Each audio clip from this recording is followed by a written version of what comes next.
welcome in and welcome back.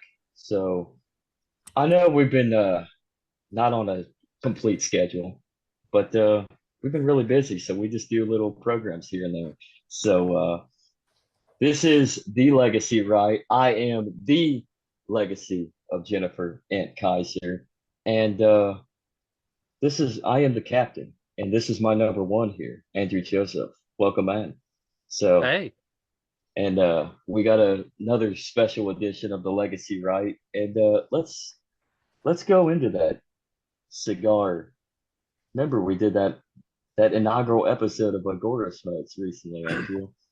The yeah, thing about a cigar, you got the wrap, you got different strands of tobacco, and I mean it's the best comparison. The way that you have to cut it, of course, I it looks like shit for me because I use my teeth, but you got to cut it, but you got to spark it up. There's a process to it.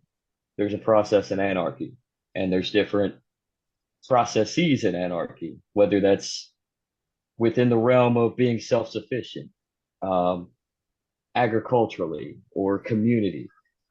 Building communities is what we do, right? That's the whole aspect. So, in this general scope of things, we have a community that has built over the years, the last decade, now almost a decade and a half, with the crypto industry. So I'm going to go ahead and pass it along and let Andrew here take the lead on this and introduce our guest for today, our special guest, one a returnee for the fourth time, and a new face to the realm of the legacy rights. So Andrew, I'm going to enjoy my cigar. You take the lead. well, thanks, Zach. Yeah, we have our returning guest, Sal Mayweather, and a new guest, Joe Roets, Dragonchain fame. Um, we're going to talk about anarchism, agorism, and how we implement our own frameworks in today's modern society and what we're doing with it to spread the message of agorism. So, uh, Joe Dragon, do you want to start and tell us about your project and you know, what your pitch is and Sure, what sure. what motivates you? I'll try to make it not too long. So I'm a software guy, and I've been creating software systems for over 20 years, and at some point I uh, ended up working on really big systems. My whole thing was to scale them and to modernize them and to improve them, right? And I was really good at that. And one of my guys on my team brought in Satoshi's white paper, and this was in 2010, so it was very early. And the thing that we would do in this group is we would attack new tech. We'd say, okay, here's a new tech promising, geospatial, mobile tech, early Android days, for example. And we just build everything we could to try to understand that technology better. And so we did this with Bitcoin, blockchain. There were other blockchains at the time, like Namecoin and things like this. And we just started building everything we could. And essentially, it's a process where you decompose it to its components, and you figure out what's missing. You figure out you could think of it as any normal system, but in software, it's really interesting because all the parts can be classified, and you can say, hey, we have these parts here, but there's nothing here. Why is there nothing here? And sometimes it's because that system didn't need it. Sometimes it's because they didn't think of it. Sometimes it's because building that doesn't make sense. It's against what you would actually need for what this system does. But knowing that that's a gap means that you can understand better how could this be applied to this other industry or other use case, right? And so we started building all this stuff and learned a bunch. I ended up with an architecture in my head. How can we scale it? How can we do various things with it? And try to make it into a much shorter story, but that I ended up looking for a place, couldn't find a place, startup that wasn't just building a little bitty niche of what was needed. And then Disney called. And I'm not by any means a Disney person then or now. But they obviously had all these different places that could be applied. And so I went there, I built out what was Their blockchain platform was it turns out it was the first hybrid, operational hybrid blockchain. I actually convinced them to run Bitcoin nodes inside of Disney and do all of the things we needed to do. And then we open sourced it because we were doing things that nobody, IBM was asking me, how are you guys doing this? And I couldn't tell them. So I convinced Disney to open source it. And then most of the team, not all of it, but most of the team left about a year later in order to roll out Dragonchain. So we started around 2014 inside of Disney, released everything in 2016, and then launched Dragonchain on the commercial external side in 2017. So that's and we could go into it further if it matters, but scalability in blockchain and some of the things that if you read the tech press or if you're in crypto Twitter, you will never hear are the things if you really want to change the world and really want to use this technology for, it's not the only purpose, but the purpose for which it was created. We need to be able to build anything on it, and we need to be able to put everything on it. History should be on blockchain, and it shouldn't even have a financial aspect. There should, other than the security itself. So anyway, hopefully that wasn't too long. No, you could just bake it right into the pie, so to speak. There's no winners or losers, it's just facts. What do you think, Sal? What? I mean, it sounds good to me. My whole thing has always been scalability. I sort of that's kind of been my whole argument in crypto over the last, I don't know, what, 12 years now, is that if it doesn't scale, it's no good. If it doesn't scale, then we can't use it. Yeah. So it has to. A chain without scalability is just a dead chain, as far as I'm concerned. Look at BTC today is almost unusable because of this, and Yep. It's gotten worse and worse. The problem is different scaling solutions have failed, and we're sort of seeing the same kind of frustrations in Ethereum and other chains like that. So, I've been ringing that bell for a long time. So it's music to my ears, of course. If it's not usable, then there's really no point of it's just sort of, we're going back to when it was just sort of like a novelty that we would just send around to friends when it was like worthless. Like, Yeah. oh, here's 100, we're sending you 100 Bitcoin. Today it makes you sick to think these things, but we used to do this kind of shit. And we're sort of, if it's not usable, then it's sort of going back to like that sort of uselessness, that sort of novelty, Absolutely. Well, I definitely And feel that like, leads. Oh, go ahead, Andrew. I was to say we're seizing the central bank's engines right now because Donald Trump, and I hate to just bring him right in, but it's just right here in the news right now. He's talking about the United States needs to mine Bitcoin. Okay, yeah, well, that's at least getting him on the roadmap in the framework, right? Yeah, but this is the same dude who went after crypto when he was president. So he's just yeah. No, I know. To try to get some votes, Yeah. But it is funny how quickly crypto Twitter will jump though. When it's just like, and it's the same thing they did with Gensler. It's the same thing they did with Crypto Mom. Is like this is it. This is the person. They want some hero to follow. But it's always the same thing because it's always the banker. Is that the whole point of crypto? The whole idea is to get rid of that sort of master worship and sort of idol worship that they're like sort of they jump into so eagerly.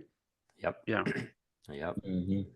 And I mean the politics thing with Trump, it's all about votes. I mean, besides the Bitcoin, I mean you have the whole spiel that he pulled at the Libertarian National Convention, trying to pull votes from them, saying, hey, I'm gonna free Ross Ulbricht. And it's like, I mean, you're the one that it was you as president where he was actually convicted around that time. Maybe it was a couple years. Maybe it was Obama, but he had 4 years to pardon that boy. And he let him rot in a prison cell. Now he's going to try to gain votes by promising to free. Yeah, I mean, exactly.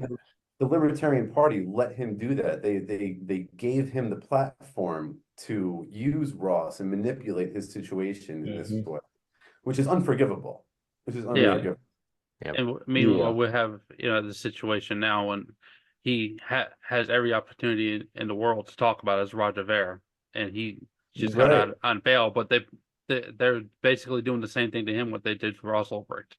But there's no political capital behind Yeah. Roger. Yeah. You Yeah. know, he's gaining votes when he goes to when he stands at the national convention, tells everybody he's going to pardon Ross after he didn't do it. You know, it's the same thing with the Julian Assange stuff. He's telling everybody, "Oh, I'm going to pardon Julian Assange." He's the one who put Julian Assange in prison, and you know, all these people they just Well, dump. And you look at the Candace Owens interviewed him a few years back, asked and specifically asked about, why didn't you pardon Assange? And his answer was total BS. There was nothing there. What did he say? I didn't even remember that. What did he say? He basically said, "Oh well, it was a lot of there was nothing there." I don't even know if he gave an actual answer. There's red tape or something. I don't know. Yeah, I vaguely yeah. remember it. And Too, if you look at the same thing with the JFK files, why didn't you release the JFK files? I know. And then he promised everybody he's going to do that too. It's like you're the reason that these problems exist. Or inflation. Donald Trump he's the one who tripled the money supply. It wasn't Obama. It was Trump. And now he's running on this idea that he's going to be the anti-inflator. He's going to be the anti-money printer. No, he's the reason fucking eggs cost $12 a dozen. He's the reason why gas is $4 a gallon. Yes. Which these fluoride drinkers, they go out there every November religiously to pull that lever because that's all they're good for. And they just keep the political class in power, and the rest of us get pushed down and held down. And it's, this is the plight of the anarchist. Yeah. That's so The funny. WWE. I wonder what you guys think about that. Like, say, to me, and like I said before we started, I don't really, I ended up, I don't follow any isms. I try to follow principles. I probably fit into, and I have a lot of friends that are agorists and everything. But what do you guys think about? I mean, how do I say this? In my opinion, it seems that opening up, understanding the world better, having been in crypto and seeing behind the scenes of like, well, why did this happen and not that? And I don't have not any high power areas, but I see a lot more here, and running a crypto startup is radically different than running a normal startup. And I didn't realize that until we started going. But it seems to me that everything pins on the Federal Reserve. That if you have a source of infinite money, you're going to have infinite war. You're going to have infinite evil throughout the world, because the people that control it are going to be able to do anything they want. And what are they doing behind the scenes? They're probably they're converting a lot of paper to real gold or whatever base value they're wanting to accumulate, and blood, right? It's all, and then the second thing that I think it is the only thing there. Without it, what we see today all over the world, and what we've seen my whole life all over the world, wouldn't even be possible. And crypto was supposed to be at least a tool and a solution to that, right? If not the solution. And it hasn't been, because they've used that infinite money, because our culture in crypto has not been well founded. Our culture in crypto has been all verted. You have people who are cypherpunks that are in it for a reason. You have people who are focused on individual liberty that are in it for a reason. But then you have bankers, and it's very easy for the bankers to come in and say, someone from Goldman Sachs to say, what number go up though? We can do this, and you can be, you can retire, you can pay off your mortgage, and everything was captured. Like Bitcoin's captured, Ethereum's captured. That's why it's so important to maintain that original use case. That's why it's so key that we retain that peer-to-peer transactionability, because you're right. Like if you examine the enemy, the whole corpus of the enemy, the beating heart of our enemy is the money printers, the Federal Reserve. Because again, you hit the nail on the head. As long as they can print money at will, and really we're talking about debt slavery. This is what it is. They're enslaving the rest of us with debt notes. But as long as they have that ability, then yeah, they can afford all the bombs and wars. They can kill all the kids, and the welfare state can continue, and the warfare state can run amok, and it's just going to get worse and worse. And you're absolutely right. And that's why, like before the white paper, we were all like gold and silver, but Yeah. in the back of your head, you're like, gold and silver can be confiscated. We know that because they've done it, right? We know that because FDR made it illegal, and they came around, they collected everybody's gold, and it was illegal. And so that's why it really wasn't useful at immediate exchange. But with Toshi came out with the white paper, and he made something that was non-inflationary, that they couldn't touch, that had sort of self-sovereignty baked right into it. You know, and at the same time that the white paper was released, and of course, you know, you guys know this, that he did it partially because of the 2008 financial crisis. But Goldman Sachs, who you mentioned, I remember they essentially were running an investment banking firm like a casino, and they went belly up. And because they had donated so much money vis-a-vis their lobbyists to congressmen and senators, they were actually retroactively declared to be a bank so that they could receive FDIC funding and get a bailout. I mean, if that doesn't make you sick to your stomach, I mean, I don't know what does. So like, I don't want to pay for that shit.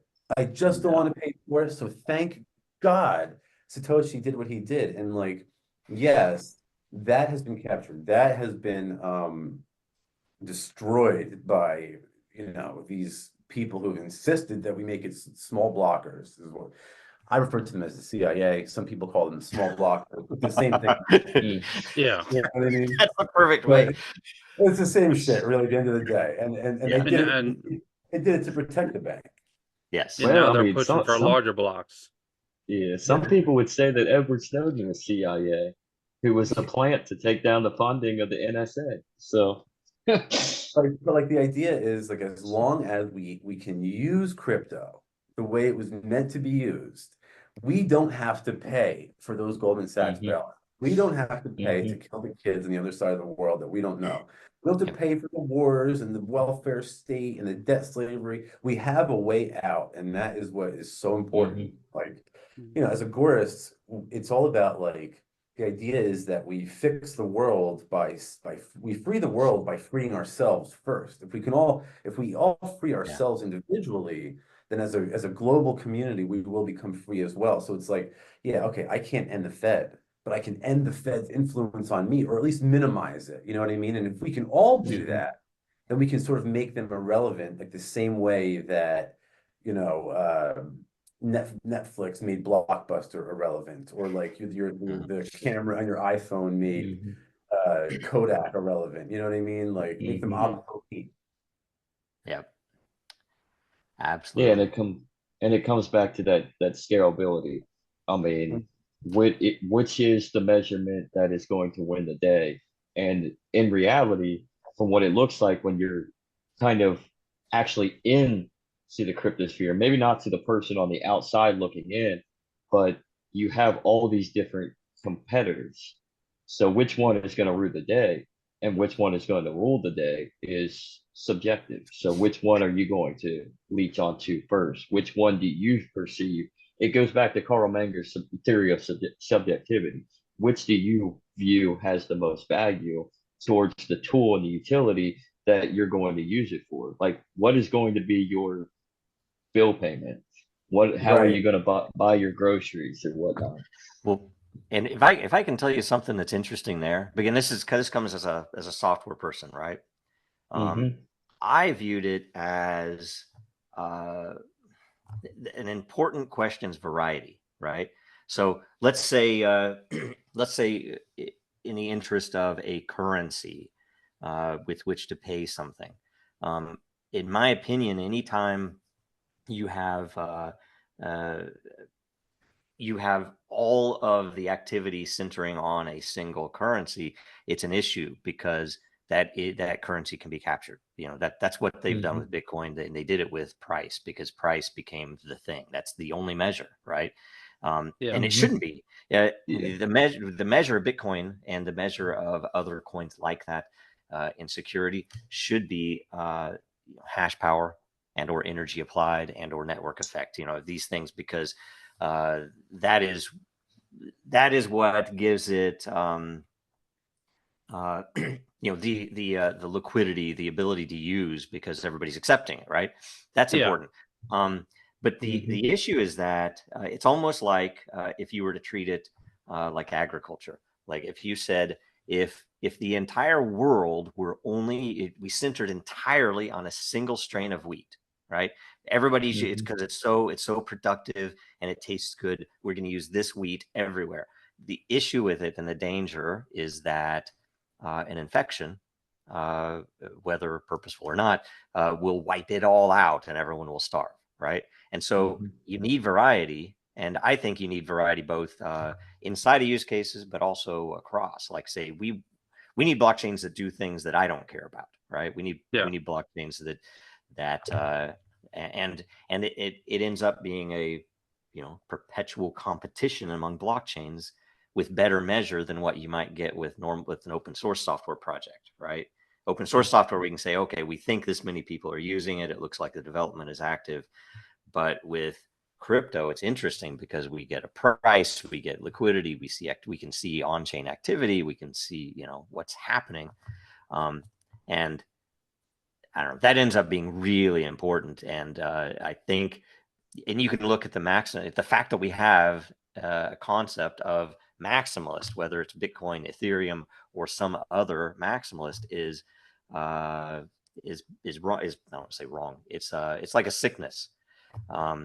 It's marketing, because, you know, well, and it becomes it's a cultural thing. But instead of it being a culture of here are the concepts that I believe in, it becomes my culture is BTC and number go up. You know, and that is not the culture that is going to be able to survive attacks from the banking intel, you know, and, you know, CIA and Mossad and whoever else does not want this thing to exist, right? So, yeah. I would mostly agree. The one caveat, so like Friedrich Hayek wrote this paper called Competition as a Discovery Procedure, where he says that you know, when you allow the different items on the market to compete in order to determine what exactly the market participants are looking for, what they want. The only way that we can know what the market wants is through the competitive process. If the state comes in and says, all right, there's only one option, like for Social Security or something like that, you don't really know what people want because you're being told what to accept. So I think it's important that we have a variety of cryptocurrencies in order to determine, you know, what traits and characteristics are most effective, which ones are most in demand. And competition is the only way to do that. The only thing, though, that I would suggest is that in A Theory of Money and Credit by Ludwig von Mises, he says that in a truly free market with competing currencies, the market will eventually narrow itself down till only the one or two, or I think he says a small number of only the most marketable or saleable or liquid sort of related terms, commodities, will survive. And Menger, in his book, I believe it's Origins of Money, where he lays out the criteria which determine saleability. And he talks about things like commodities' susceptibility to social and political censorship, right? Which is sort of where gold went wrong. It was very susceptible to political censorship. He also talks about transaction costs in terms as a sort of measure of saleability, where we see Bitcoin failing. So he's got Menger really lays it out. I mean, it's beautiful. And he lays out this criteria. If you look at this criteria, I mean, it's sort of obvious. It's almost like, I'm telling you, I know I sound like a broken record, but like the feds have read this shit. They know, and they know like what competitors are present an actual threat. And that's why they're so scared of the crypto community. That's why they're they're persecuting Roger Ver and John McAfee, and CZ is in a prison. He's like the nicest guy in the world. He's like this nice, smart Chinese nerdy guy. They put him in a fucking prison. Ross Ulbricht, Richard Hart. I know he's not the most popular guy in the world, but all of these people from the crypto industry, they're persecuting because they know this is where the real threat is. They're not going after the gold people. They're not going after people who hoard large amounts of gold. Right? I mean, Yeah. I don't know. It's sort of it's eye-opening. So- think of, you know. Yep. So what you're saying is Peter Schiff is safe. Just keep Well, criticizing Bitcoin. Although I agree with him on the criticizing Bitcoin part now. Funny enough, though, Peter Schiff, he stepped outside the lines not too long ago because he had this like 100% reserve bank that he was starting. And they were like, you can't do that. You fucking crazy. We're gonna shoot your fucking family, dude. Like, they would never allow 100% reserve bank. Just one put the whole Federal Reserve System out of business. They would never allow something like this. So he found out real quick what the value of crypto and the original promise of Bitcoin actually was. I don't know if he understood the premise of it, but it's like, look, you can't start your own bank, right? They just shut you down. Like, that was the whole idea, is like, all right, you can't start your own bank, but we can become our own bank. Yeah. Yeah. Wow. Yeah. I mean, we're a little bitty concern, and we'd have nothing to do with, like, how do I say this? You could use our software for financials, but that's not our focus because everybody else is focused on that, right? But they've come after us for 7 years now, and they've cost us, I don't know the full, 5-8 million, something like this, that we've had to spend just to keep out. And we didn't do anything wrong. They're not even coming after us for anything criminal. They're just saying, oh, They're trying to drown you in legal costs is what they're doing. That's what, and we didn't, being in normal startups, I did not know that was a thing until I got into crypto, and then, attorneys and people, who were more seasoned than I would tell me, oh, that's their MO. They're going to try they're ruthless right now. They are the war on crypto is in full swing. I predicted it. I told everybody it was coming 5 years ago because it was obvious. You could see the writing on the wall. I went to a conference a year or two ago, and they were talking about how there was all these, like, law professors and regulators. They did this panel, and they were saying how the next thing that they're going to do now is going to be DAOs. They're coming after DAOs, and they're going to treat them like unregistered corporations or something like this. It's like, how do they even, I didn't see what was it, Liz Warren talking about how I think it was Liz, somebody, I don't know, somebody was just on TV recently saying how Bitcoin is only used to for like black market stuff and like to smuggle human trafficking and all this crazy shit. And it's like, no commodity in human history has been used for more illicit purposes than the US dollar. So if we're gonna ban a currency because it's being used in an illicit way, right? Like, I mean, you saw the guy from the Tornado Cash a couple weeks ago. They this guy like some ridiculous prison sentence. All he did was develop a mixing software, and they're gonna pay him like years in prison. He had no control. He had no ability to tell who did and did not use it and for what purpose they didn't use it. It was all he did was make the software, and they gave this guy a huge prison sentence. And it's like, okay, well, if it's that much of a problem that crypto is used for a couple of illicit things, what the fuck are we going to do about the people in the FOMC? Okay, because if that guy's going to jail because people are using crypto in a bad way, what about Janet Yellen? What about Ben Bernanke? What about Jerome Powell? I mean, think about all of the ways their commodities have been used in an illicit fashion. Millions of people have died in wars funded by their dollars. So where's the justice in there? I mean, it's absurd. This is life under a banking cartel.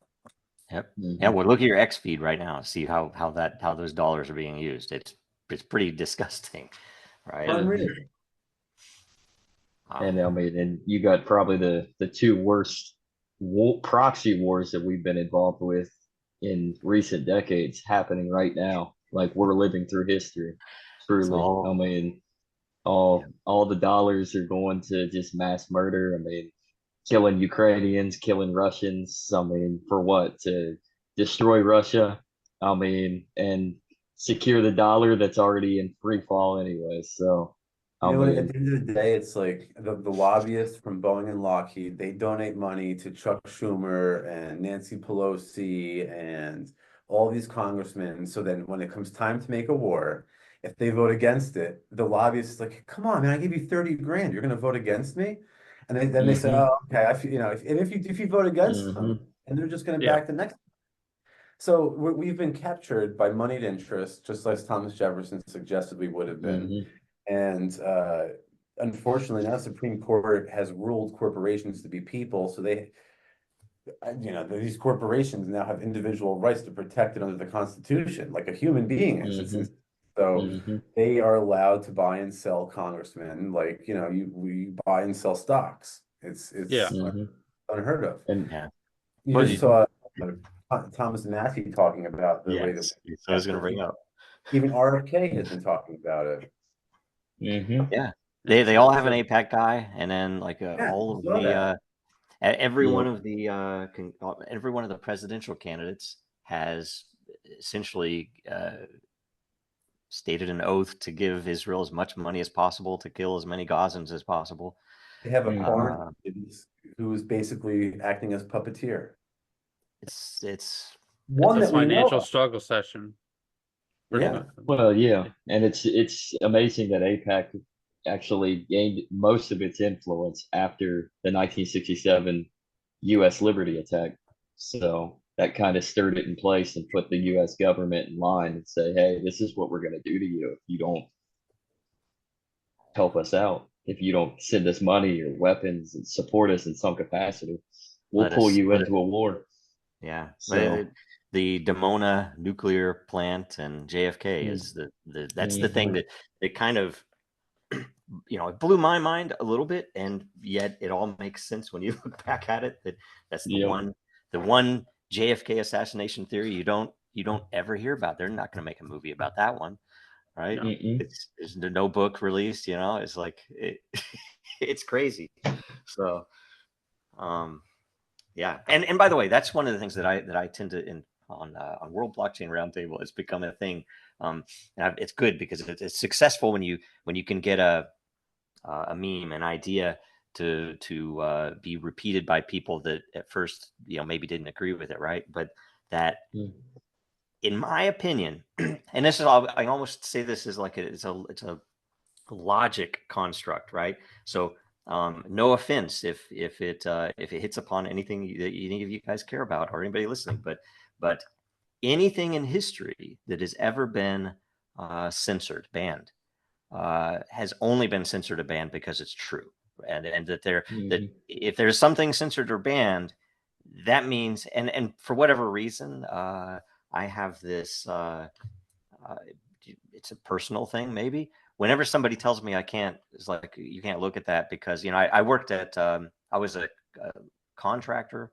at the FBI for a period of time, and when I'm trying to remember when WikiLeaks came out and put out a bunch of this stuff. They posted this mass email, and it was as if we were slaves. We weren't American citizens, and we didn't take an oath or any of the rest of this. It was you can't. It's illegal to go look at this information on this website. I'm like, by mhm, God, it's not. I'm going to do it in the fucking building. Okay, right? It's like that. That's the first thing you do, because if you're censoring something, you're censoring it because you don't want me to see truth, and so I'm going to go look mhm, for it. And I think more people need to, and I think it's kind of amazing compared to, like, say 5 or 10 years ago, that people now are uh, so much more uh, cognizant of what really is going on, but there's still a lot of people, afraid of being canceled or afraid of saying something. So it's mhm. crazy. So I don't know.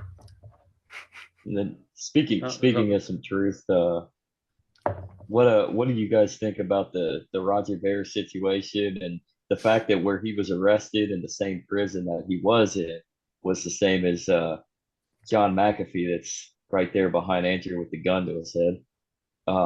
Funny meme, by the way, but truthful meme. But what do you think about the fact that he was arrested pretty much in the same location as Spain, spent time in the same prison, and thank God he was. Well, actually, honestly, I kind of would rather him at this point maybe be in prison because I'm kind of scared for his life right now. But what do you think about that pattern or seemingly pattern? I mean, if you want me to go first, I think it's pretty obvious. It's you know, it's them behind the scenes. You know, whether it's, and by the way, I don't know who them is. Is it the bankers? Is it the CIA? Is it Mossad? Is it, you know, who is it? I think they're kind of all this one and the same. I consider it kind of like this. Uh, I call it industrialized black magic. You look at any, you look at the evil going on in the world, and you look at the people behind it, and hopefully it's okay. I'm going to take a little quick branch off Liberty. this because it's important, because to my philosophical view that, you know, you just like, okay, have people in the past sacrificed humans or animals or you know, done evil things in order to gain power, whether or not it's true, whether or not you believe in that stuff. You know, I mean, I'm a scientist, so it's so bizarre to me. It's like watching Game of Thrones or something, right? Yeah. If you think that that's possible, and you don't think that someone with unlimited money who happens to also be involved in objectively all the evils in the world, you know, you say war for obvious, there are a lot of other evils in the world that, you know, and some of them we might not even agree. It's like, it's not really objectively evil. It's odd to me that you know, these groups and these same people financing all of these same industries, I think they're literally doing blood magic. I mean, I think when you go to war, yes, they're making money, but I think they want a blood sacrifice. I think they want people to die because it gives them power. So that said, at its basis, I don't know who's doing it.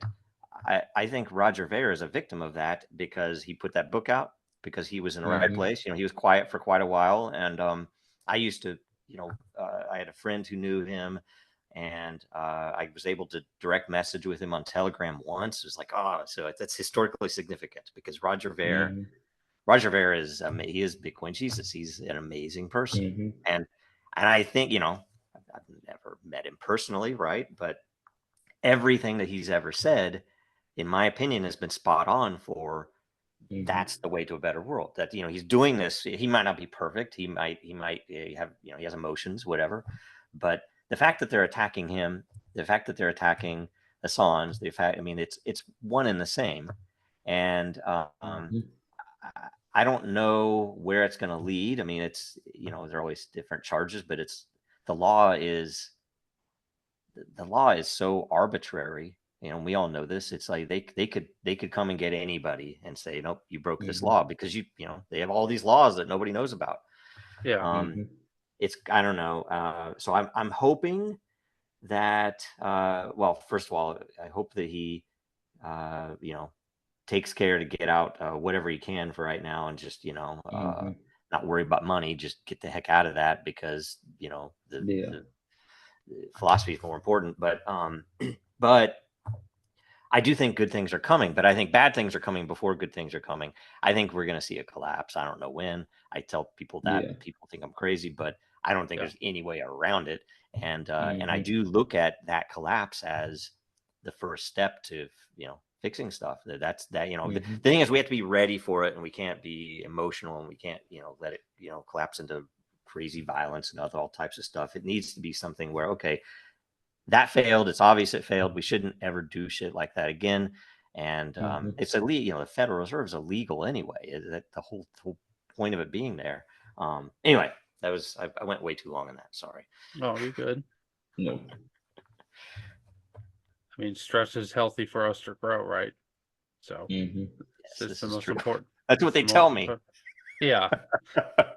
You've been consoled by this. It's so funny. Again, Sal.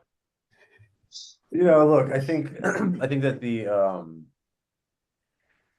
you know, Roger's a friend of mine, and it really bothered me to see that he was in a prison, and then I found out that he was in the same prison as McAfee, and I was like, oh man, they're just doing this all over to me, you know.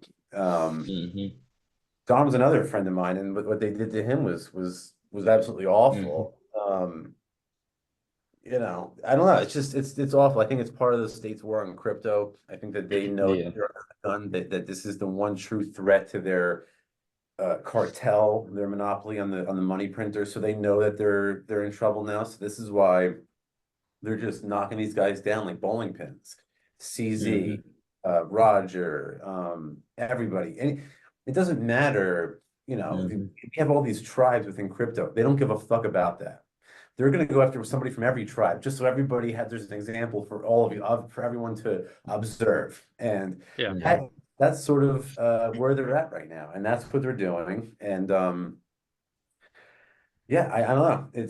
I don't think it's going to work. I think that in the long run we do win. But you know, I agree that it's in the short term it's going to be ugly. It's going to be nasty.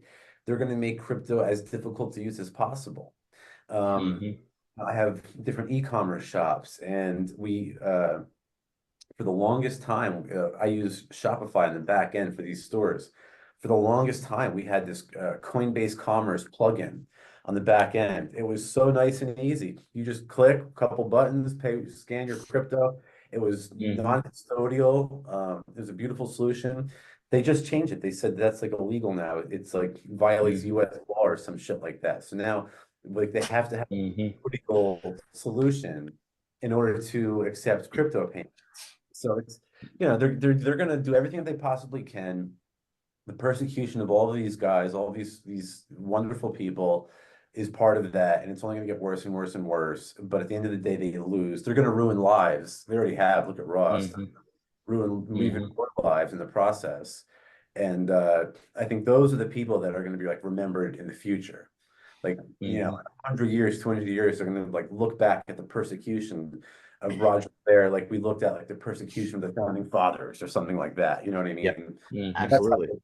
Or like Ross, you know, that'll, you know, he's going to be like a historical figure when everything is said and done. You can't maintain, if you read Menger and Mises and Rothbard, they can't maintain this boom bust business cycle forever. Eventually, the whole house of cards collapses, and it'll be replaced by a sound money system. It's just the way the market works. They can fight it, but you know, you can only fight the market for so long. Eventually, the market does win, and it might take a while, but the market does all win. And I think, you know, that's the sort of light at the end of the tunnel that we can all look forward to, if there is one. Now, what do you guys think would be the better scenario in order to combat these new regulations that are shutting down crypto savvy businesses? I mean, maybe link your hardware wallet addresses to the point of service, or what would be another alternative? You know, there's so many, and this is the thing about Agorism. Wherever the state puts up a stop sign, the Agorists is going to find a way around that stop sign. Okay, all this time, no matter what. They say, you know, crypto transactions have to be traced and this and that. Well, we have decentralized exchanges. They say, yeah, you can't do this, but we can do it. Okay, there's a way to do everything.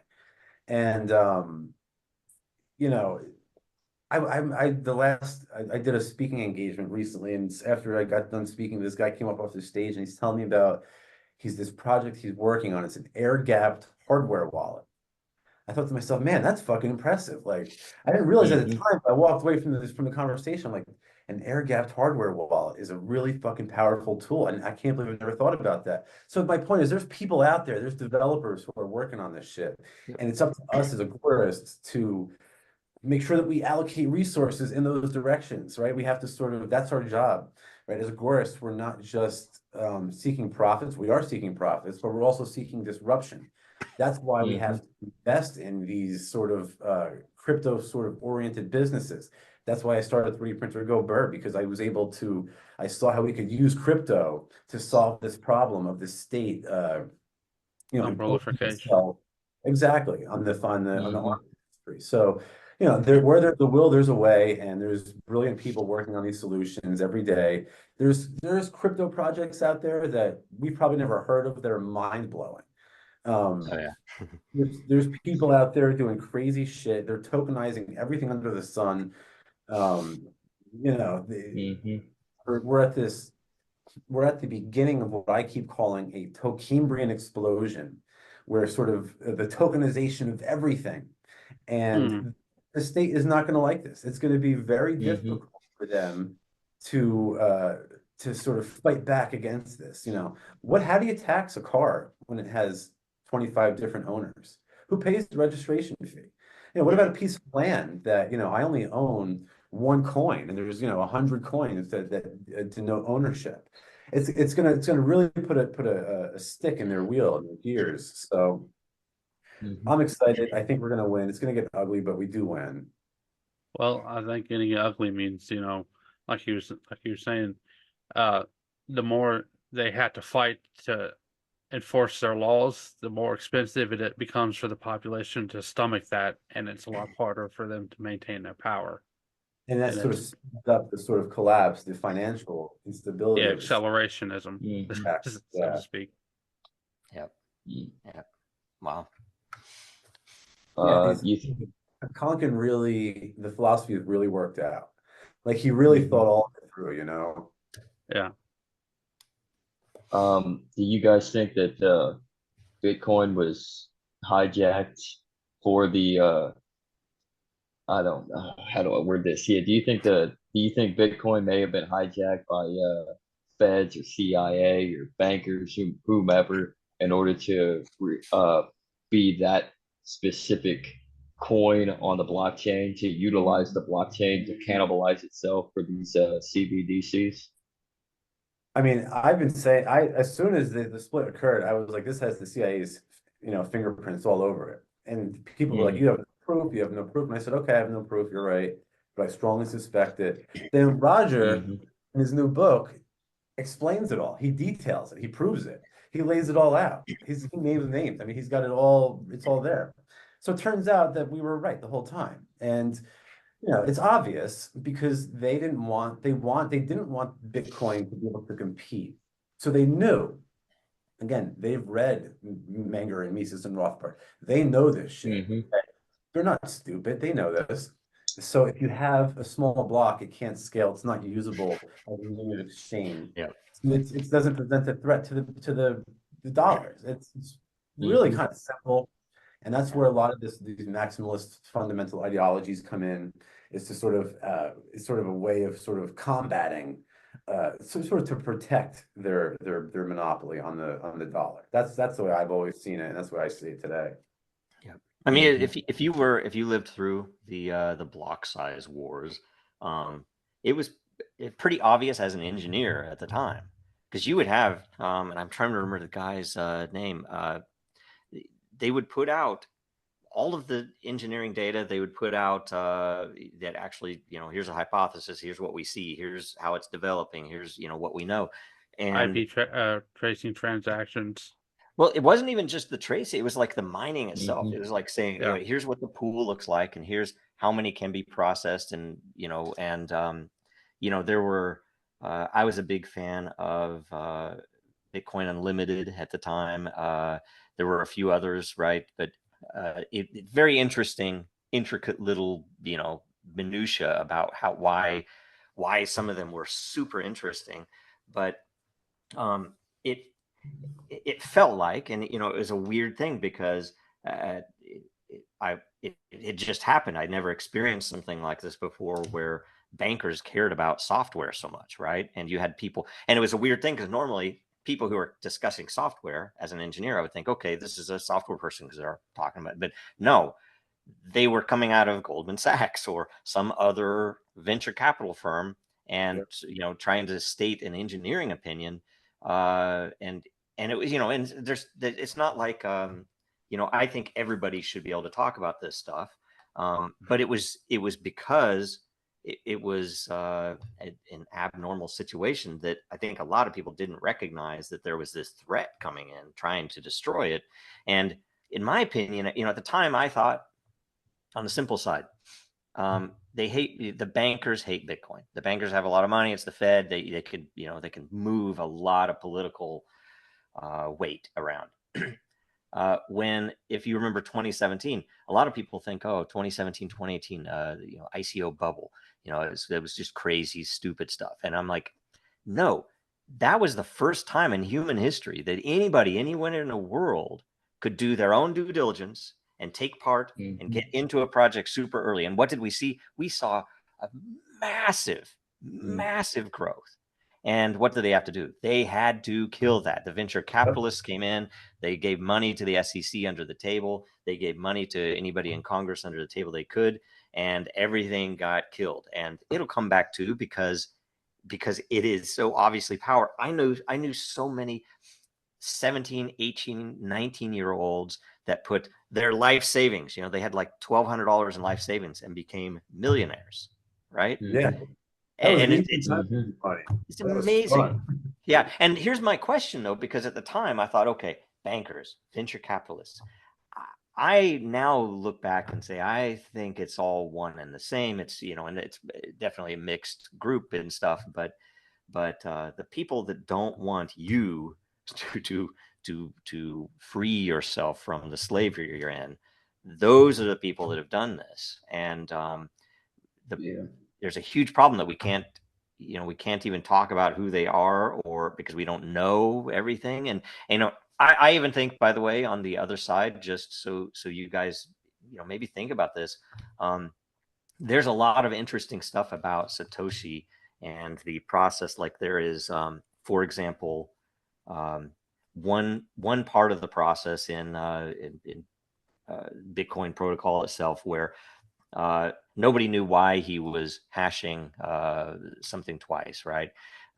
I'd have to go back through and look at where it is and what it's called, but it's an interesting thing because I remember, and this was probably before the block size debates. I remember a very small discussion among the nerds about why did he do this, and the interesting thing that came out is there was a vulnerability that at that time was unknown, and that this prevented that vulnerability from being an issue. And so Satoshi knew about this before it was supposed to be known, and it's kind of been, why nobody really talks about that, right? So when you think about it from, an historical point of view, you stand back and say, okay, we're going to look, events in the big. We're not going to talk about, year to year. This is more like, okay, Julius Caesar, and now, wherever we are right now, right? So, so the interesting thing about it, in my opinion, is that I say probably. I probably shouldn't say probably, but it would only make sense to me that a nation state with near to unlimited resources and or whatever controls that nation state might put something in to essentially, hey, maybe we could get the Russians or the Chinese to adopt this as part of their reserve currency. And if we have the curves, we have all the control. And whether was that it, or was it an experiment, or was it something to try to usher in CBDCs? Who knows? But anyway, there was a noticeable change, like in 2013, 14, 15, 16. All of the Bitcoin meetups were very ideological. It was a lot of cypherpunks, crypto anarchists, libertarians, free thinkers. I remember going to PortFest in 2015. People were using Bitcoin. They were using it. Like all the stands at PortFest, they accepted. You wanted to buy breakfast, you were paying in Bitcoin or silver coins or something. It was super cool. And I remember sometime around 2017, I went to the World Blockchain Forum in Manhattan. And I can remember I remember thinking to myself, man, the last event, it was all libertarians. And this event, it's all suits. It's all hedge fund guys and regulators. They're all coming up to me. I'm thinking, I'm dressed in casually. And these guys are wearing Armani suits in Manhattan. I'm thinking, what is going on here? And they're like, I'm getting my tickets. I would get tickets comped because you promote on Twitter and stuff like that. And these hedge fund guys would be shocked. We, our firm paid $10,000 for 6 tickets and you're here for free. And I'm like, who are you people? I'm like, you guys weren't here last year. I'm like, what do you mean $10,000 tickets? What's going on here? Yep. So it's there was a very noticeable change. And then Distinct. yeah. So, and then, I don't know if you guys know Nick Spanos, another early adopter. We used to run these crypto meetups in Manhattan, in the early days of Chinatown, like these like dumpster dive bars. And I remember, I don't know if you guys know the girl from Crypto Finally. She was speaking at one of these meetups in at this bar, and she's like, yeah, she's like, and this was like 6, 7 years ago. It was a long time ago. She goes, yeah, you know, back in the day, it used to be nothing but crypto anarchists here. She goes, well, look around you, friends. She goes, where's all the crypto anarchists today? They're all gone. And I'm like in the back of the room, and I'm just like, not yet. We're still here. Like, we're still going strong. We might be outnumbered now. There's a lot of, you know, CIA agents among us. Mm-hmm. A lot of people from Goldman Sachs here spying, but we're still fucking here. And you're not, you can't kill us all. You can't kill an idea. Yep.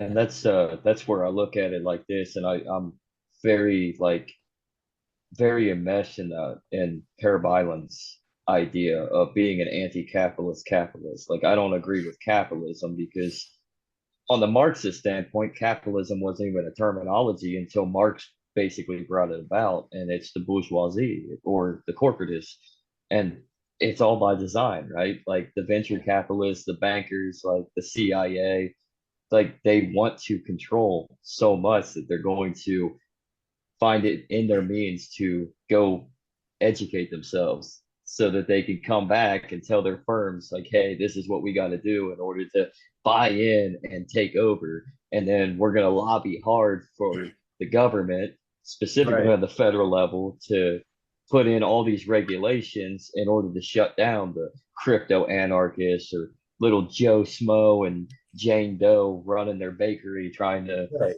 actually make a living off of this new currency. I mean, it's all by design. So I mean, does it's anyone think literally that does anyone think that the banking cartel really cares about people using money in an illicit fashion? Come on. No, they don't They, care about that no. kind of shit. Come on, you know? they care I about mean, getting they caught, yeah, they Right. only facilitating care it. about getting caught. I don't even think Exactly. I mean, they'll pay their $5 to $20 million fine for their $5 billion they earned, and they don't care about No, yeah, that. it's like, you know, Yeah. like yeah, Jeff Bezos doesn't care about the minimum wage. He supports a higher minimum wage because he knows the smaller competitors can't afford to pay it. So he can exactly. afford to pay people $20 an hour, but guess what? The local mom and pop retailers can't. So Yep. this is Hmm. what they do, and it's protectionism, Hmm. and no one does it better than the banking cartel. Yeah. Yeah, and back to the illicit thing. I mean, they don't care about that. I mean, because they've been caught with their trousers down. I mean, they're all pedophiles. They're Like the the ones meme is doing the right. illicit shit. Yeah, yeah, Yeah. we really are. We're sitting on the third planet from a sun in one of the smallest solar systems on the outer reaches of the Milky Way, paying taxes to pedophiles. I mean, Yes. You know, why? they say there's a universe for every possibility, and I got stuck in Yep. one in a debt slavery system to pedophiles. Yeah. But this is where So. the arc, this reality is where the arc is going to come, and it's going to be it's going to be an amazing end. So, Mhm. because you have to go through, you have to have some, you have to have that area in the middle where You can have that sort everything of is black upward. pilled. Yeah. Yeah. So, Mhm. and sometimes it's hard, but sometimes it's like, well, I mean, you don't read stories about the boring good times in, Mhm. some past history, right? You care about the ones where someone came over some unbelievable odds Struggle. to win for good, right? So that's where we're at. Mhm. Yep. And I mean they keep on spieling out the democracy thing, the majority. But I mean the majority wins only now. It's always the minority, and the history repeats itself. The minority always rises up and makes the change because the majority tries to enslave the minority. So you got to be black pilled in order to be white pilled. Yeah. That's So right. Yep. Yeah, there's a lot. I mean, we could go so many ways, so many different directions with that stuff. So, I don't know what else. What else should we cover? Well, Andrew. what's the distinction you was talking earlier about running a startup in a crypto game versus a traditional startup?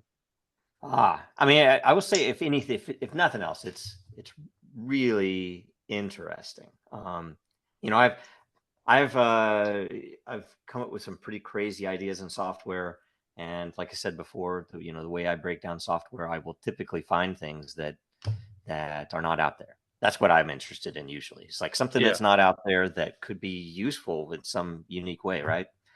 That should be the thing that investors would look at. I could never get investment, right? I always had trouble. I'd get small amounts, right? Angel something. We'd build stuff, Mhm. it would work, and that was pretty much it, right? Um, with crypto, you know, I was lucky enough to have found what I found, and you know, Dragonchain has some pretty unique advantages that are, you know, the tech press maybe they don't understand entirely. Maybe they're too early. I don't know, but they don't talk about them much. But in my opinion, they're super important for a lot of different reasons. History being one, you know, the ability of tools. But the fact that it was tied to Disney gave me a little leg up, and I think you know, they didn't like that because Yeah. I'm not supposed to be able to get the attention that I got with Dragon Chain. So Mhm. they, you know, they came and they came after they came after other projects that were looking stuff. But the thing that kind of blew my mind was the amount of um, you know, you expect in a big community. We have at the, like right now we still have 40,000 people who hold dragons. We still have you know, tens of thousands of people on the systems. But and so, you know, in a community, there's always drama, obviously, right? Especially if it's kind Mhm. of like an open source, it's a new thing, everybody's young. So, you know, people and you know, people in different countries that might not understand culturally, you know, if you say something, it's going to be taken one way, you know. So you Mhm. learn a lot of that, and it's all good. And that part was great. That was super fun, super interesting. Our communities, you know, some of the best people I've ever met in the entire world are in our community, right? And yet I was amazed at how many people would do, and I still don't know entirely the driver, but people who would uh, plan something and then come and get a job with us and then try to undermine us or do something illegal inside of the company. I'd never experienced that before, right? It was kind of just off my radar. I wasn't looking for, oh, do I have to check this person for whether they'll do this thing that I've only seen in a Mhm. movie? They're like, well, Yeah. apparently so. And there's Mhm. time and again, it never stopped, right? We had people hacking our printer. We had people, you know, things that didn't affect our main systems, right? But they would do stuff to try to steal data from us. I had all my emails stolen from you know, from a. I had, you know, I guarantee we had Intel operatives working in, you know, It various sounds like parts of our company, Mhm. and I almost guarantee every single crypto project has similar, you know, the exchanges especially. But you know, we were very different than, you know, like you look at most exchanges, they're not really blockchain companies, right? They're crypto Mhm. exchanges that just make a lot of money with crypto, and you know, some of them are, you know, are Grifters. yeah, some of them are grifters. Some of them are good though, Mhm. like say uh, what's his name? Geez, I'm sorry, I'm blanking. The the head of, well, I'm not even gonna name it because I can't remember his name, but um, there are some that are philosophically driven, and they'll even tell you, Mhm.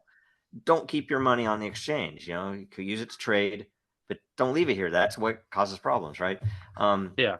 and I guarantee they have lots of behind the scenes oh Intel yeah, operatives working. I can CZ. all I over. was never a huge fan of CZ because I was always blown away that if you remember the first time they were hacked, he went online talking about, oh, maybe they're going to get him to fork Bitcoin. I'm like, I saw what? that. I remember that. What? Yeah. Wait I a minute. remember that.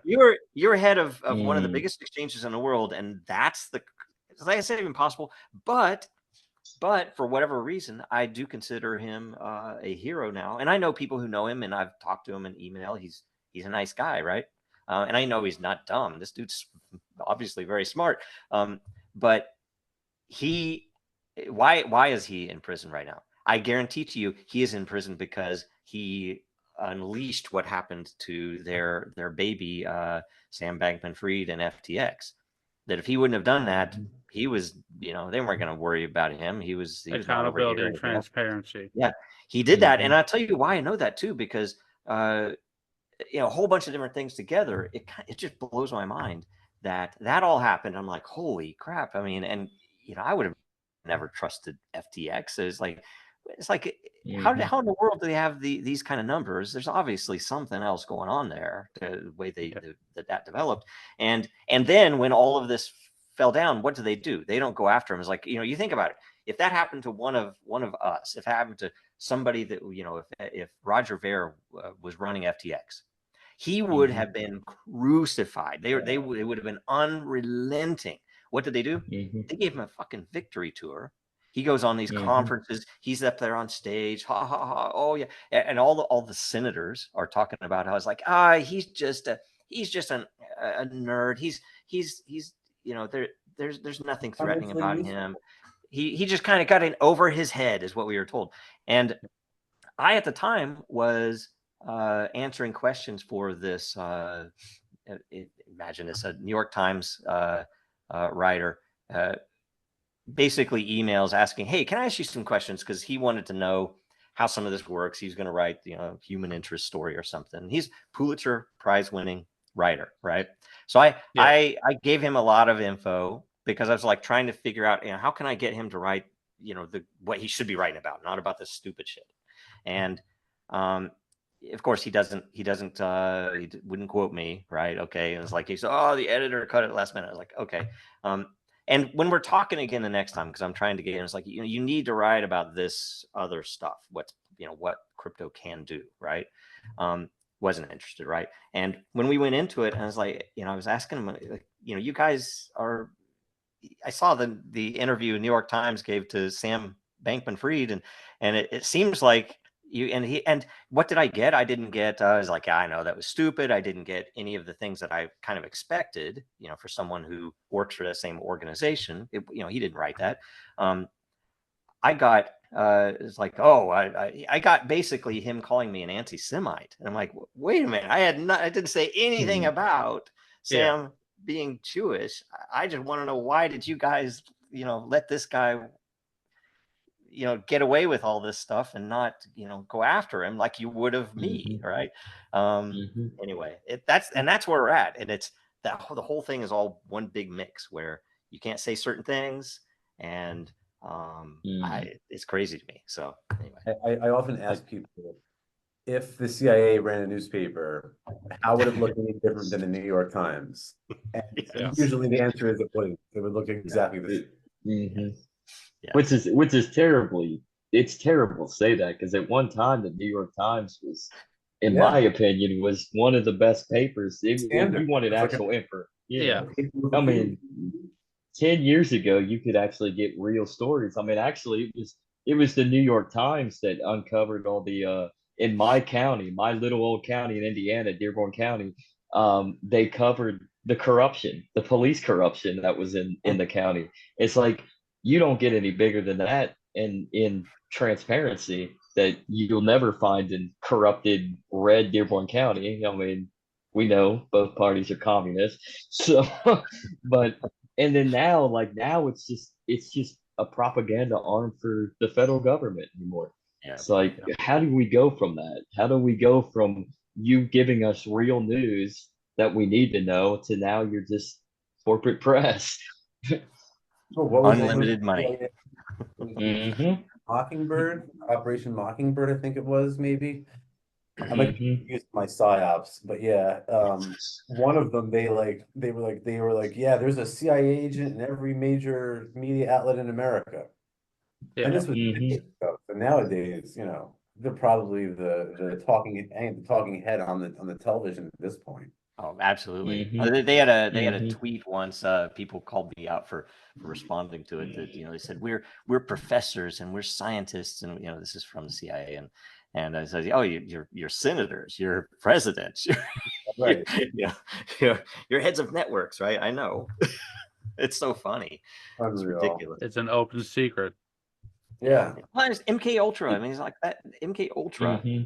And some of that's even coming out now. Owens had something about, I only saw a clip of it, even about that, where CIA being behind and effectively experimenting and using Manson back in the day, Yeah. and now all this is coming out, and you're like, how can people? Because I often think that too. Think about mass surveillance. If we went back to the 50s and we told them everything you do in circa 2024 is going to be surveilled. They will watch. They will listen to all your phone calls, or at least record them and listen to them when they want. They will have all of your email will be routed through and will be flagged for whatever. If it's encrypted, more so. Cameras everywhere. Everything is watched, and you're like, oh, is this like 1984? And we're like, it's like, yeah, that won't happen. We have a constitution, we have a Fourth Amendment, we have all these other things, and you go back and you tell them, it's like, well, not only is it true, but it's AI is going to be applied to it, and people are going to pay for it. They're going to buy the cameras that they put in their homes, and and you're going to carry around the freaking camera in their pocket, and what records every single conversation they have. And people would be blown away the fact that we're here now, and it's only going to get worse. What OpenAI just hired, what's his name, the NSA chief, right? It's like, where do you think this is going? And by the way, another white pill. You can tell me if you think this is crazy, but this is kind of a dual-edged thing where I can't tell you exactly how stuff is going to happen, but I have a feeling that we really need, and I'm not an AI fan. I don't think it's the answer. I think humans are the answer. I think economies are the answer, because humans can make better decisions with economics than an AI can, and without training and without censorship or filtered ideas, right? That I think humans will use AI, but I also think that the left and right, although a lot of people don't see it yet, it just blows me away that they don't. The left and the right is converging. That you're going to get the people on the left and the people on the right, and I think that is the key, because when you realize it's not about an R or a D in front of a person's name who's a representative, and it's not whether it's a liberal or a conservative. When you get rid of all that BS, you're going to end up where a lot of the people on the far left agree with a lot of the people on the far right, and they're the ones that actually know what the hell's going on, typically, with some of these things in the world, wars and whatever. And I think that the bad guys don't see this coming, because they've kept everything separated so long. You can see the tribalism in crypto is so obvious. It's like, oh, we're going to make every tribe its own, and they all hate each other, and then we don't have to worry about them, right? That's all going away. I think people are so freaking fed up with it. So anyway, and that's the brilliance, I think, of the AI generation is, and this is what I love about kid Ezra Wyrick. We've had him a number of times on the show as well. Smart kid. He's 19 years old. And he's really making things for himself already at such a young age, using Twitter as a networking. It's pretty awesome. But one thing that he's actually said about the AI is, and this is from reading Mises and Hazlitt, Hayek and Rothbard, is the AI elements in the innovate with human innovation is what we would need. That's what we're going to see in the future, is human beings innovating and using the technology to our advantage. Yes. But what we don't want is centralization and just letting it take over everything. So we're still going to need that human mind concept to use the technology to our advantage, and that's where the market is going to win. Yep. And can I tell you one thing real quick? I won't make it long. Sorry about this. Something super important: use of blockchain for things like that. That if we use blockchain, we could make the training transparent. That alone is enough. There's a whole bunch of other things, but if the problem right now isn't that the problem is who's running OpenAI and what they're going after, right? But the fact we don't know what they're training it, and they're obviously training it to censor certain things and to direct people a certain way. So sorry. No, I totally agree. Yeah. Well, I know that I saw you talking about stuff from the telling people in the past. There's what's really worrying about me is that now that you can just type in whatever and search what you were doing on a computer 10 days ago and pull it back up. What's to say they don't just pull your private keys when you, if you put, for happen to some reason pull it up for just a split second, and then they have all the control again. You know, I think in some ways, it's like all technology. They're gonna use it to oppress us, but we're gonna use it to free ourselves. So we're gonna use it, and the state's gonna use it. It's gonna be used for good and bad. Like that's true of crypto, that's true of 3D printers, that's true of any new technology. It'll be used for good and bad, and it depends on the operator. It's like a gun, right? It's not inherently good or bad. It depends on the person using that technology and what their goals and intentions are. You know, in the early days, the earliest versions of AI, we saw things like there's a famous story of a Russian military officer who ended up getting a Nobel Peace Prize because they had some sort of missile system running on a very primitive version of AI. So if it detected a nuclear strike from the US, it was automatically programmed to send out a nuclear strike in response. And it falsely detected a nuclear, this is a true story, falsely detected a nuclear strike coming in from America. So it called to release a nuclear bomb on the United States. And the Russian operator in charge of this system was like, I'm not nuking America. And he called it off. And thankfully, the AI was wrong and the human operator was correct, and he ended up receiving a Nobel Peace Prize for that. So that's one example of how it could go wrong, right? But like, I think, you know, it could also be used in the opposite fashion. It could be used, you know, for good things. So it really depends. I think at the end of the day, you know, AI is sort of interesting because it sort of just takes a bunch of data that we humans put into it, and it uses that data to sort of make, you know, to reach logical conclusions and stuff like that. I think this can be very powerful when like paired with other technologies like robotics and blockchain and 3D printing and things like that. It will become sort of autonomous, and then we will reach the singularity, what they call it, where sort of human intelligence and machine intelligence sort of reach par with one another. And then what happens? And the way I look at it is we haven't really exactly been the best stewards of the planet. So if the machines can do a better job, welcome, come on by. At least I don't have to be a slave to a pedophile banking cartel anymore. Yes. I'd rather be a slave to a robot, I guess. I don't know. Yes. I mean, what the fuck? I don't know. You could always turn off the robot. Yeah, well, that's I the just hope. want I just want the Anunnaki to come back. I'll be slaves to them.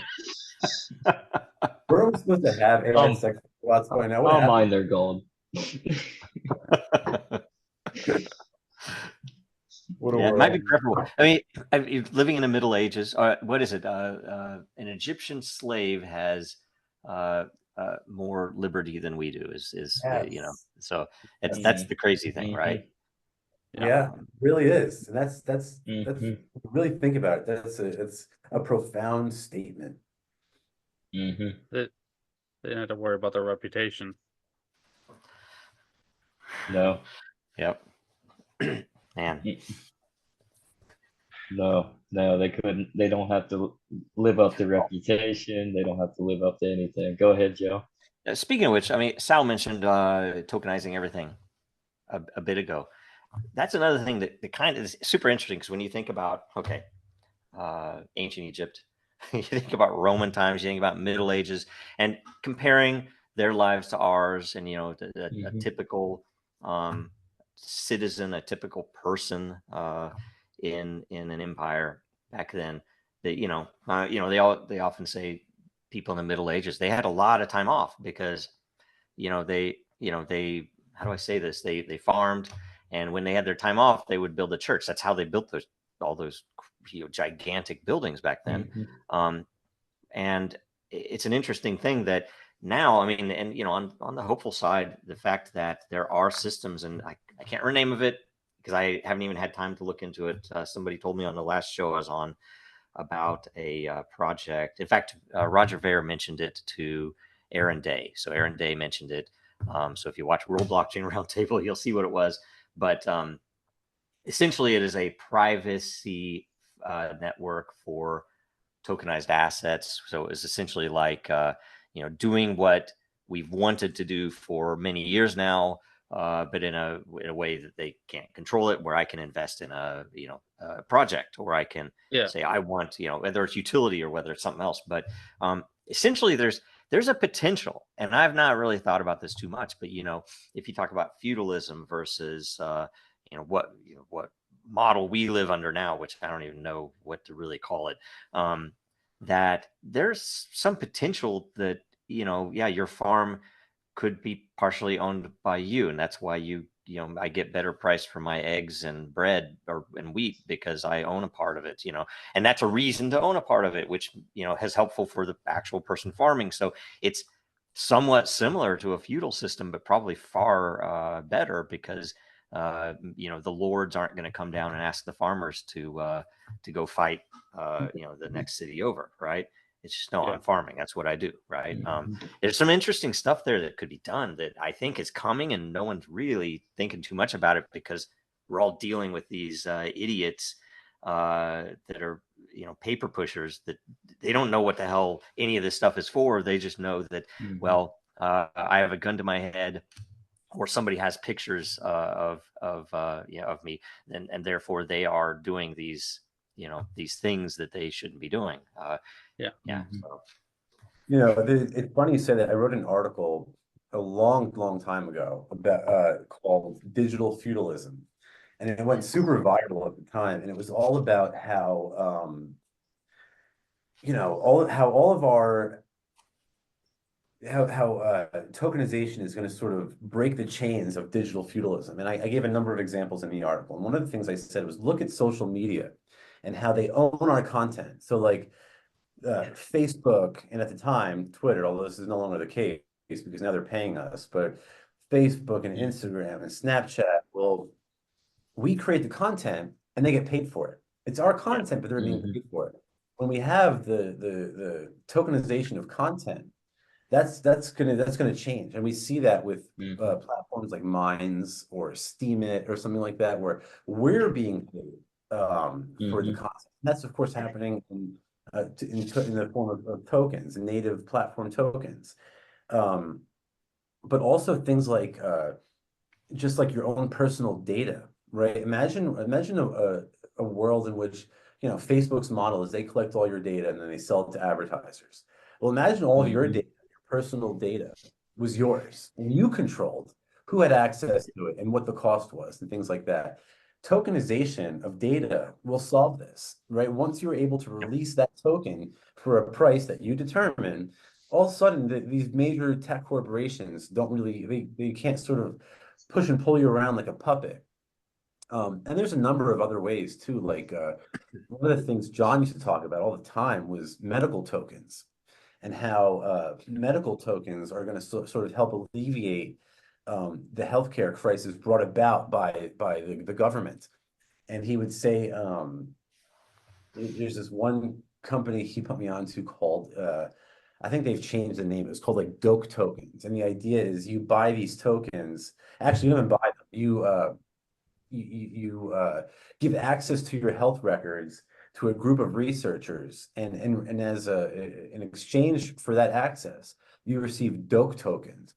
These tokens can be exchanged for real life health services like telemedicine or online counseling services, or real appointments with doctors over Zoom and things like that. It's very cool. And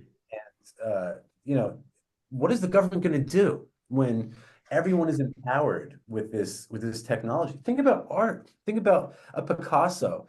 I don't know about you guys. I could never go out and buy a Picasso. I just don't have the financial means to go out and buy a freaking $12 million Van Gogh painting.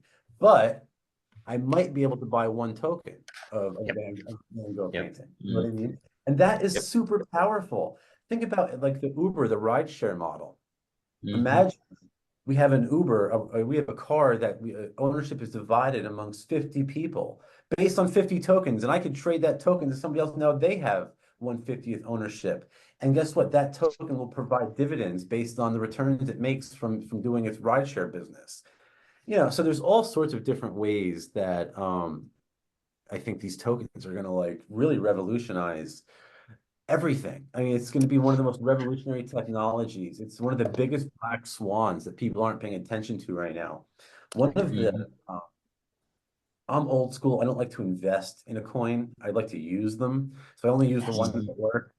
But I would say that if I were going to invest, if I was looking for qualities to point me in the right direction of a proper investment, one of the things I would be looking for is a coin that is sort of adept to tokenization. And there's a number of them out there that do very well with this. Of course, Ethereum has done the best, which is sort of mind-boggling because it's very difficult to use. But it has done very well with the tokens. But I think in the future, I don't think that will be the case for very long. Yeah. What about Dragoncoin? Well, if you're asking him, or you asking me? Oh, either of you. But I'll ask Sal first, though. I don't know. I don't know as much about it. I would say though, if it's set up, there's a lot of coins. I know Raven Coin is another one. Maybe Dragon Chain is set up for it. Maybe it's up to do other things. Who knows? But I think that's going to be a huge use case going forward. Yeah, I mean, I'll say, I mean, to that, I mean, it's an interesting thing because I've always looked at it as it's much more utility focused. I think the money comes, or it should. It doesn't always come, but especially in industry like this. But we've launched. You mentioned tokenized content, or the fact that people don't own, and we made Den.social, and it was actually almost it was far enough, crazy enough to make it proof of concept, right? And it's been running for like 3 years now, something maybe more, and everything on there. And you think about scalability, everything on there is owned by the content creator. Every piece of content has an attached how do I say this? An attached prediction market, where essentially, and we have some interesting, ways to handle it, but it's super interesting to me because I think it's a solution for a lot of, the ills that we see in social media, but that you end up with, I'm rewarded if I can predict whether this content is appropriate for this community. And whether it's good content. And so you end up with this prediction market, which the system then uses on the other side to decide which content to push up, right? Yeah. And then everything is like, every community is a DAO. They all have ownership, so it's, we've, I think, I'll probably get the number wrong, but it's like 270 million NFTs have been created on Den with ownership, right? They're all governance tokens. And so, and it's very much under the radar, not a lot of people give it a lot of attention, but, that's the type of thing. And I love, alternatives are all different. There are obviously other projects that do great things as well. It's just, that's kind of our goal on things. And, we have, there's a company in Italy that runs, and it's very early, but it's open, a decentralized securities exchange. It's all built on Dragonchain, and they're doing all the right things. And they started with arts, but they're doing all types. They're doing collectibles and other things like that. But it's essentially, you can come in and buy a little piece of something that is a good thing in the world. And I don't know. Yeah, we're trying to really figure out, what, where to put our resources, what little we have left after the SEC took most of them. But that's it. Yeah. But yeah, I think new models are the thing. I think we need to experiment more, and we need more variety. And some things might fail, some things might not take off as much as we expect, or might take a lot longer. But in time, that's what we need. That's what we really need most. So. Another sort of way that tokenization is going to help disrupt things, I think, and I think people have sort of kind of written this use case off because of Facebook's experience with it in the last few years, is the metaverse. I think a lot of people, because Facebook kind of fell flat with their rollout of the metaverse, everybody's kind of written that off. But I think that that's a mistake. In the metaverse, everything is an NFT, so everything is a token. And before Facebook had their experience with it, virtual real estate in the metaverse was selling for more than real estate in real life. Actual physical, tangible land was selling for. I remember Sotheby's had a store in one of the metaverses that your avatar could actually walk into. It was like a real store in the metaverse, and you could pick a piece of art off the wall and buy it with tokens. This is all happening in the metaverse. So, you know, I remember I was at one of these meetups, and it was, everybody was talking about the metaverse and NFTs and this and that. And I remember one of the thoughts I had was, imagine like, you know, the sort of disruption that could occur in terms of like education, where, you know, instead of sending your kid to public school or a local school or something like that, imagine you could have a world-class educator. I mean, world-class coming into a virtual classroom, and you could have a seat in that classroom. You know what I mean? It's sort of a very powerful thing. And I think that that's another thing that's going to be very disruptive. And I think that the state is they're not going to appreciate this at all. And they're going to look for them to disrupt it any way they can. That's a good question. Yeah, the interesting point about that is imagine why was Alexander the Great? Why did he become what he became? And I would argue it was because Philip, his dad, got Aristotle to be his instructor. That is the thing. And if you could do that, if you could actually scale that, imagine what kind of people we could have coming out of this. Yeah, right, exactly. It's huge. And you know, of course, we're only breaking the surface here. You know, there's we only named, you know, 10 different ways that tokens could be used. Imagine what the market's going to come up with that we haven't even thought of in the last 5 minutes, you know. Yeah. Well, another utilization of that same concept is Steve from Crypto University. So he does exactly that. I mean, with his classes that you can pay for, but then he also has the YouTube aspect and that you can just get like the basic concepts online as the preview to hopefully go and pay for that. So you have that, you definitely have that concept of that virtual world, learn your craft and then go on and use it. So yeah. If you learn from the master, then you pay him. That's a hefty reward after you've made your money. Exactly. And you learn more. So and then hopefully learning. You go.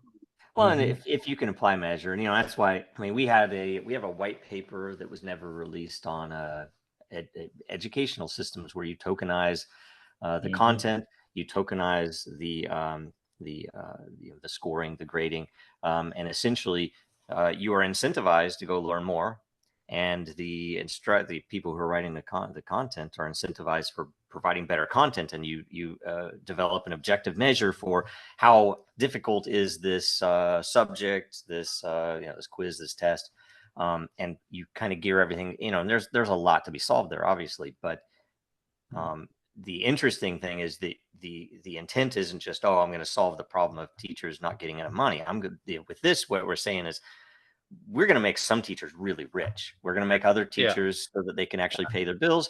And then we're going to make all the kids smarter. And that's really what you want to do. And yet that's not at all what anything in our entire society is geared to do at all. They're the opposite. The teachers who teach kids how to pass a standardized test just so that the school can get a bigger budget are the ones who get promoted. Yeah. That's why all these schools are such piss poor condition. Yep. It's horrible. Yep. And it goes down the. Oh, I'm originally from Jersey, where in Newark, every year the schools would just post these ridiculously poor performance reportings, and it's, oh, we just need another $10 million. So Yeah. the taxes would go up. They get another 10 million. The next year, the report would be Mhm. awful, another 10 million. So they get another 10 million taxes. And then this would go on every year of my life. And now it's the most heavily funded school district in the world. And guess what? They're still churning out eighth graders who can't do basic algebra. They can't, they're Mhm. illiterate. And it's like, maybe we shouldn't put the government in charge of making kids smart and smart, not smart. They have no incentive to do that. They have an incentive to, keep their own money going. In a privatized world, Mhm. that's not the case. That's not the case. A Yeah. doctor who doesn't cure the Mhm. patient is going to be, he's not going to be a doctor for very long. A lawyer who loses all of his cases won't be a lawyer for very long. Only in the Mhm. government work do you get promoted, you get increased funding for failures. Yeah, I wrote about this in the American Experiment, how the CIA's budget has ballooned with every intelligence failure that they've ever had. Yep. Mhm. Yep. Yeah, I mean that is the funny thing too. That only happens because it's unlimited money. If you didn't have unlimited money, that Mhm. would be impossible for the government to say, "Oh, it doesn't matter. We're just going to throw money." No, you can't. No. You have to find where to take it from. And it also makes everybody lazy because everybody knows I'm not going to have to fight for what I Mhm. want because they're just going to print more money for them. And instead of it creating a natural and organic opposition to stupidity, it lets people be. It's like it doesn't take any courage to just sit back and let that happen over there, right? So Yeah, so it's not saying, if two senators both have shitty ideas, and rather than saying, okay, we're going to do one shitty idea now, we'll do the next shitty idea next time. Now they just say, oh, we'll just put all the shitty ideas together and right. pass Yep. it right through. Because we can, Yep, all the above. turn that money printer on. It's sickening. It is. Just, Yeah, and just like, oh, go ahead, Andrew. I say just like the homeless problem in California. I mean, obviously, they're not incentivized to solve the problem. They're only incentivized to have job security because it Right. Well, keeps and growing. they clean it up. They clean it up when a communist dictator shows up. Oh yeah, well yeah, So that's true.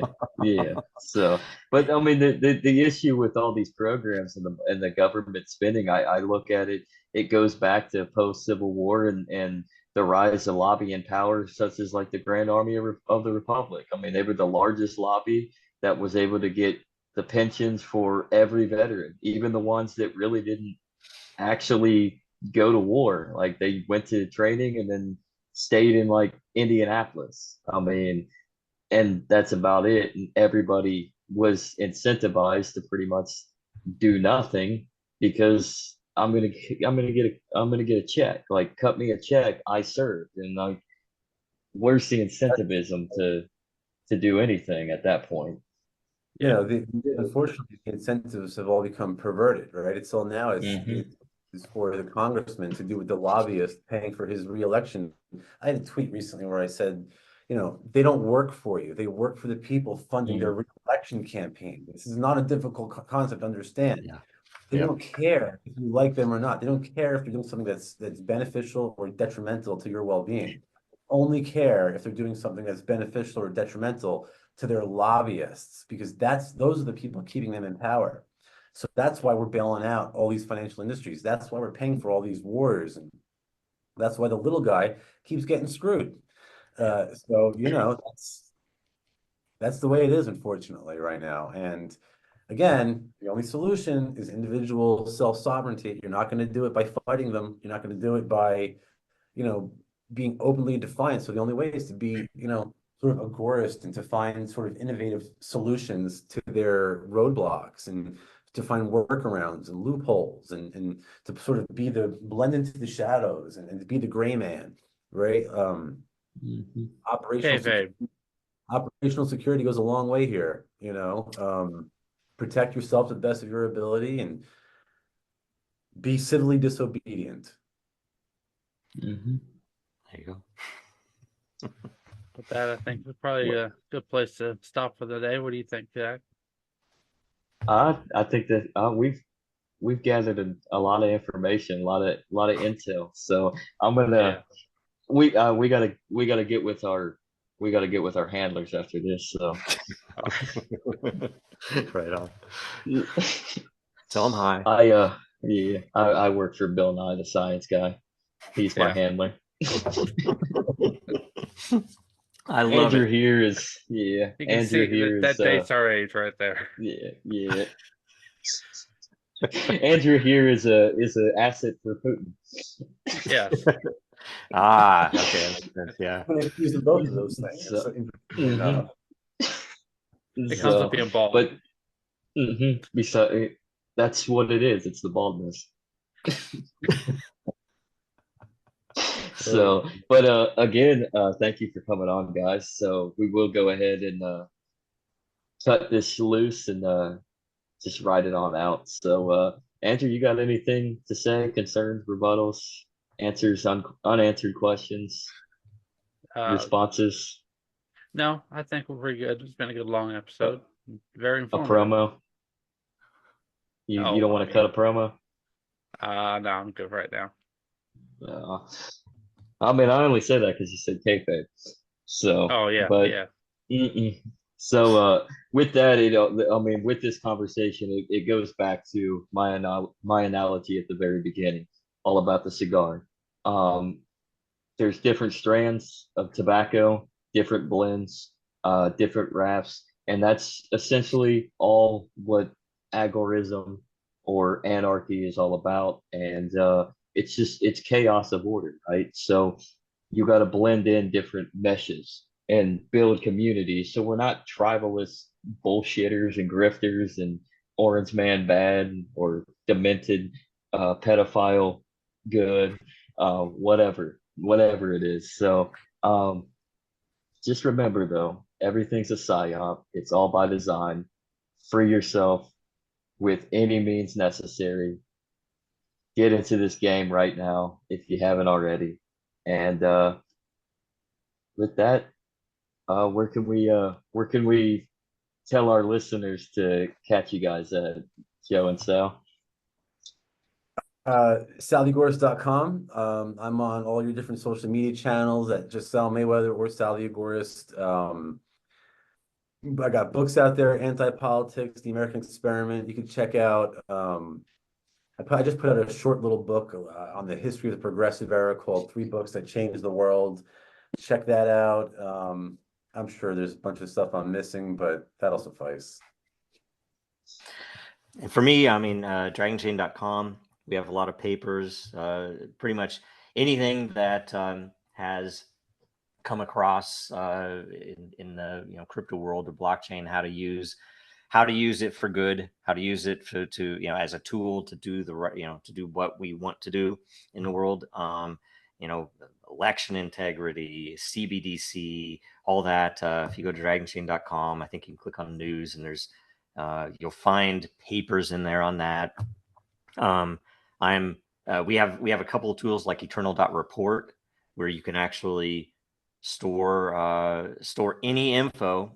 Used to be able to do tweets until Musk changed the API. We need to get in there and do some stuff. But essentially where you can store stuff on chain and then retain it yourself that has proof with an actual dollar measure, in the billions, where it would cost someone billions of dollars to do fake information. So you can say, okay, no, someone really did say this. Someone, the document really was that.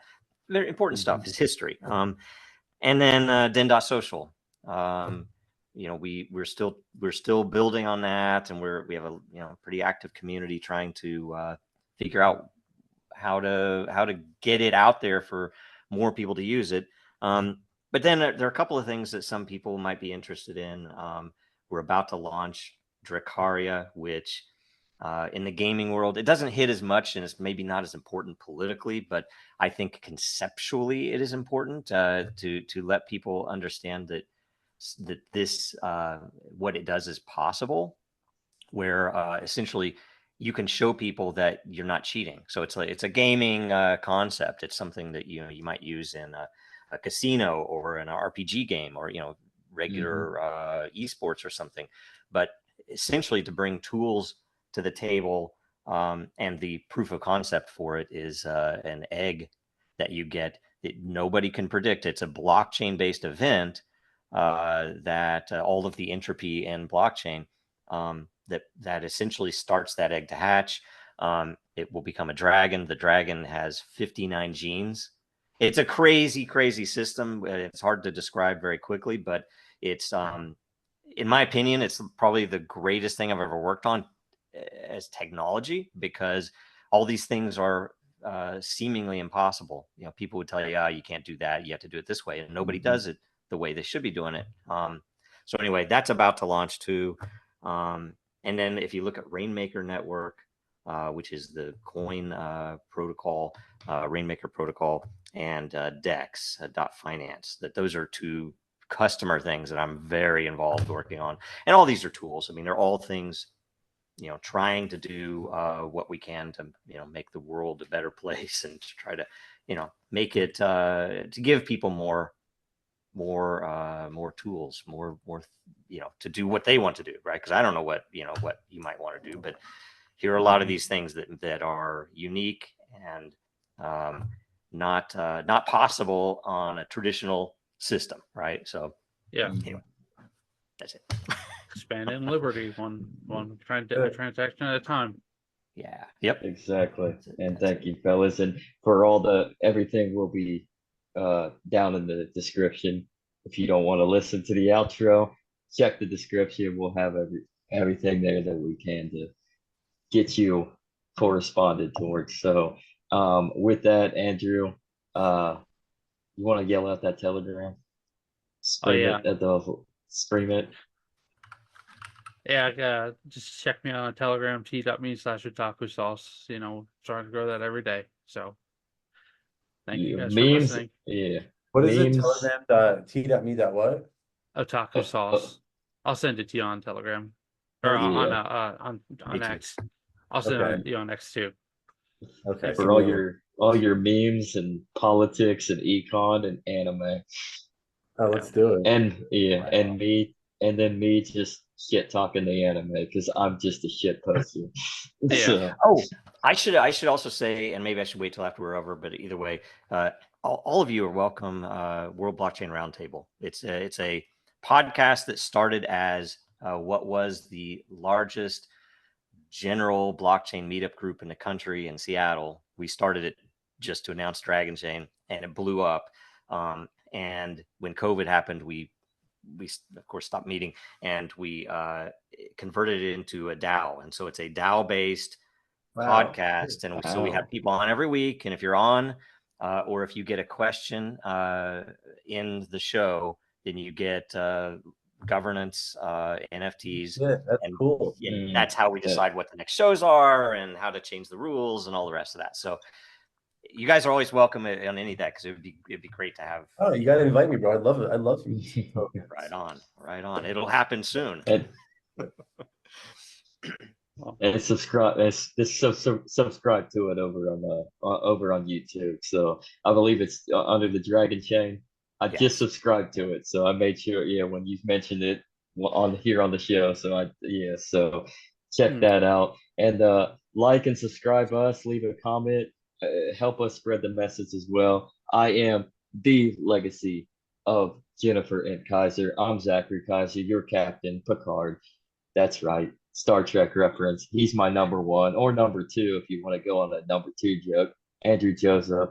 And let's take it out. So these were some very dangerous thoughts. So subscribe to that as well if you want to get into some spookiness over on YouTube. So gotta drop in. Take us out of here, Andrew. Thanks for watching, Sal guys. and Joe. Thank you guys for joining us. Have a good night, okay? Bye.